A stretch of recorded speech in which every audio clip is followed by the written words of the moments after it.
Tonight, Europe is preparing for a kind of peace it once swore it would never need. A peace that must be guarded by foreign troops. A peace that survives only if soldiers stay. I want you to understand how radical that is. Britain and France are no longer speaking in abstractions. They are planning military hubs on Ukrainian soil, legal frameworks, control of skies and seas, not during war but after it. Because everyone in that room knows the same uncomfortable truth. The last peace collapsed the moment Russia decided it no longer mattered. Moscow calls any foreign troops legitimate targets. Ukraine calls this a milestone. Europe calls it deterrence. I call it a confession. A confession that the old security order has failed and that the next one will be enforced, not trusted.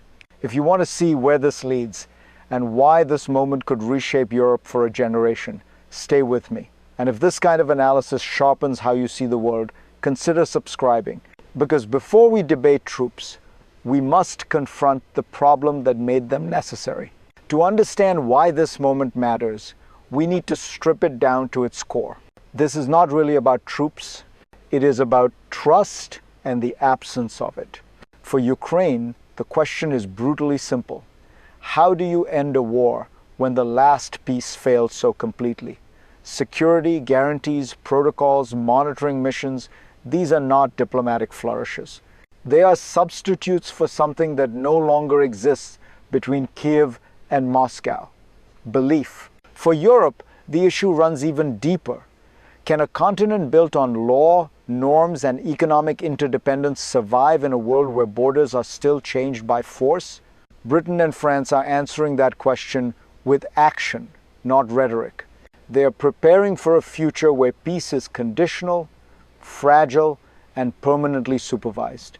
And for Russia, silence is not uncertainty, it is leverage.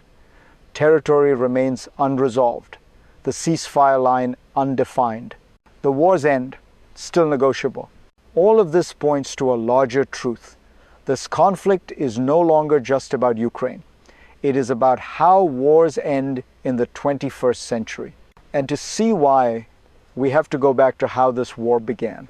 To understand this war, we have to rewind not just to 2022, but to the cycle that made 2022 possible. When Russia launched its full-scale invasion in February of that year, it was not acting in a vacuum. Moscow was testing a pattern it believed had already worked. Seize territory, create facts on the ground, then negotiate from strength. Crimea followed that script. Parts of eastern Ukraine did too. By now, Russia controls roughly a fifth of Ukraine's territory. Much of it in the Donbass, an industrial heartland that carries both economic weight and symbolic power. Each mile taken reshaped the battlefield, but more importantly, it reshaped expectations. Wars of attrition favor endurance, not ideals. Ukraine, meanwhile, learned a harsher lesson. Survival required not just resistance, but alliances. Weapons, money, diplomacy all flowed in. But guarantees never fully hardened into permanence. Support was strong, yet conditional. Powerful, yet reversible. This is how the conflict settled into its current phase. Not victory or defeat, but exhaustion. Two sides locked into a winter after winter struggle where time itself became a weapon. And that pressure would eventually force the first real reckoning. Then came the moment when abstraction gave way to urgency. In Paris, leaders spoke less about ideals and more about limits. Winter was closing in again. Another season of strikes on cities and infrastructure. Another round of losses Ukraine could absorb far less easily than Russia. This was not defeat, but it was a warning. Out of that pressure emerged a shift. Britain and France moved from supporters to stakeholders, a declaration of intent, not a promise of peace, but a plan for what comes after it. Military hubs across Ukraine, forces ready to deter, not to advance. The message was subtle but unmistakable. The status quo was no longer sustainable. For Ukraine, this was described as a huge step forward, a milestone. For Europe, it was an admission that distance no longer equals safety. And for the United States, It opens space to lead from behind, monitoring, verifying, anchoring the process without owning it outright. Yet nothing here was settled. Territory remained unresolved. Russia said nothing and said everything through that silence. This was the first visible crack in a frozen war. And it forced an uncomfortable question: what kind of peace is being built? What is emerging now is not a traditional peace deal. It is a system. At its core lies a simple calculation: deterrence must replace trust. Britain and France are not proposing victory. They are proposing presence. A multinational force backed by legal frameworks designed to make any future invasion immediately international. This is why language matters so much. Ukraine speaks of security guarantees. American officials prefer security protocols. The difference is not cosmetic. Guarantees imply obligation. Protocols imply process. Monitoring, verification, backstops mechanisms that can be activated but not automatic. For Washington, this ambiguity preserves flexibility. For Kyiv, it creates risk. And for Europe, it signals a quiet transformation, from a post-war order based on norms to one enforced by standing force. Russia understands this perfectly.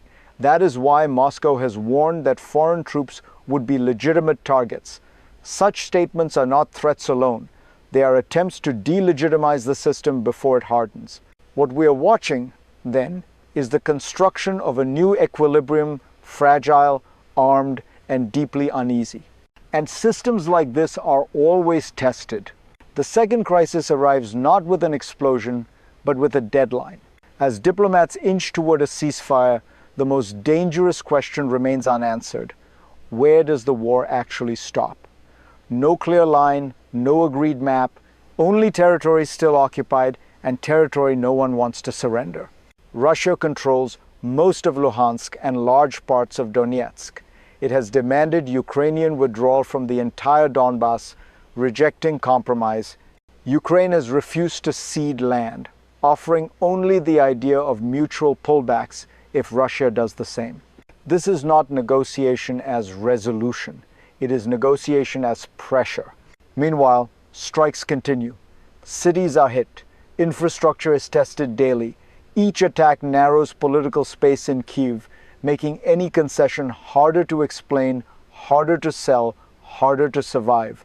This is the paradox at the heart of the talks. Peace is described as 90% ready, but the remaining 10% contains everything that matters: land, security, and legitimacy. And here is the risk.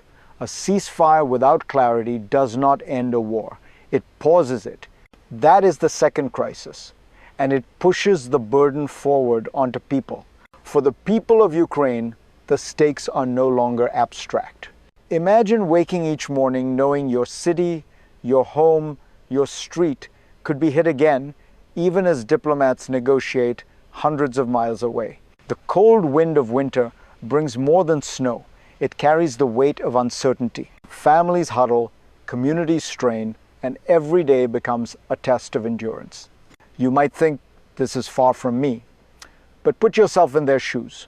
The war's rhythm is relentless, and hope is measured in promises. Promises of foreign troops, guarantees, protocols. None of it is tangible until it arrives. Yet these measures are the difference between continuing attrition and the fragile chance at peace. And this is where empathy meets action. You, watching now, hold a lens into their lives. Understanding, sharing, supporting, these are not abstract concepts. They are how influence and awareness ripple outward. Because peace is more than a treaty. It is the safety of millions, the daily breath of people caught in forces far beyond them. The conflict in Ukraine does not end at its borders, it reverberates across the globe. Every decision in Paris, every promise of troops or guarantees sends shockwaves through international relations. NATO recalibrates, European markets respond, Moscow gauges leverage and strategy, and the United States positions itself as both arbiter and guarantor, balancing influence without overcommitment. The stakes are systemic. A fragile ceasefire in Ukraine affects energy prices from Brussels to Beijing, the rhythm of global trade, and the credibility of alliances long taken for granted. What happens here informs how nations perceive the enforceability of treaties everywhere. Even the smallest signals, a troop deployment, a verbal commitment, become reference points for leaders far from Kyiv, shaping defense postures, military spending, and diplomatic negotiations. The war, in essence, is no longer a Ukrainian story alone. It is a test of the modern global order, a demonstration of how conflict, trust, and deterrence interlock, and how fragile that balance truly is. Looking forward, the future of Ukraine, and perhaps Europe itself, hangs on three possible paths. In the best-case scenario, a peace deal is finalized with robust multinational forces in place. Ukraine retains its territory, international guarantees hold, and reconstruction begins. The war becomes a historical lesson, a warning of how far nations will go to defend sovereignty. In a moderate scenario, compromises are made. Ukraine may withdraw from contested zones, Russia may accept partial concessions, and foreign troops stabilize key areas. Peace exists, but under tension. Trust remains fragile, and any misstep could reignite violence. In the worst-case scenario, negotiations collapse. Russia resumes its advance, winter attrition deepens, and international support strains under uncertainty. The human cost skyrockets, Europe's security order fractures, and the lessons of deterrence remain unfinished. These scenarios reflect a larger truth. Modern conflicts are rarely resolved by force alone. They are systems of leverage, perception, and endurance, where the line between victory and survival is thin, and where every decision echoes far beyond the battlefield. And as we consider these paths, one question remains: what kind of world do we want to inherit? This war is not just a battle over land. It is a mirror held up to the world, reflecting the fragility of security, the limits of diplomacy, and the cost of inaction. Europe has shown it will act when necessary, yet it also revealed its vulnerabilities. Ukraine has demonstrated resilience, but also the reality that survival depends on allies, strategy, and sometimes uncomfortable compromises. Russia has underscored that silence can be as powerful as speech, and that leverage can be wielded with patience and pressure. For you watching, the insight is clear. Peace is rarely granted. It is engineered, enforced, and constantly tested. The declaration of British and French troops in Ukraine is not a simple promise. It is a statement about the new rules of engagement in the 21st century. If this analysis helped you see the stakes, the strategies, and the human cost more clearly, subscribe, share, and stay informed. Because understanding the mechanics of peace is the first step towards shaping it and perhaps preventing the next war before it begins.